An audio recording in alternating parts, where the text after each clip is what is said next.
ചെറുപ്രായത്തിൽ അവയവദാനം ചെയ്ത ആലിൻ ഷെറിൻ ഏബ്രഹാമിന്റെ ഭവനം മുഖ്യമന്ത്രി പിണറായി വിജയൻ സന്ദർശിച്ചു. മുൻ പ്രതിപക്ഷ നേതാവ് രമേശ് ചെന്നിത്തലയും ആലിന്റെ വീട്ടിലെത്തി. ചെറുപ്രായത്തിൽ അവയവങ്ങൾ ദാനം ചെയ്ത മല്ലപ്പള്ളി വാലുമണിൽ അരുൺ ഏബ്രഹാമിന്റെയും ഷെറിൻ ആൻഡ് ജോണിന്റെയും മകളായ ആലിൻ ഷെറിൻ ഏബ്രഹാമിന് ആദരാഞ്ജലികൾ അർപ്പിക്കുവാനാണ് മുഖ്യമന്ത്രി പിണറായി വിജയൻ എത്തിയത്. വീട്ടിലെത്തിയ മുഖ്യമന്ത്രി അരുണുമായും ഭാര്യ ഷെറിനുമായി അപകടം സംബന്ധിച്ച കാര്യങ്ങൾ ചോദിച്ചറിഞ്ഞു.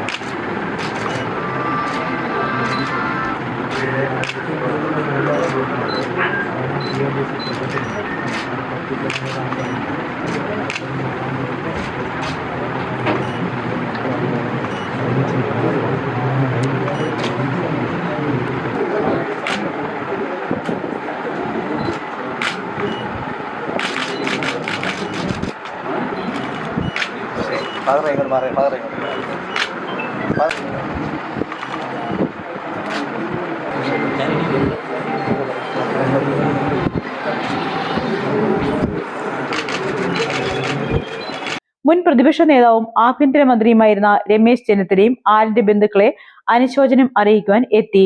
വിഷമാവസ്ഥയിലും ശരീര അവയവങ്ങൾ ദാനം ചെയ്യാൻ അരുണും ഷെറിനും കാട്ടിയ നന്മ വലുതാണെന്ന് രമേശ് ചെന്നിത്തല പറഞ്ഞു.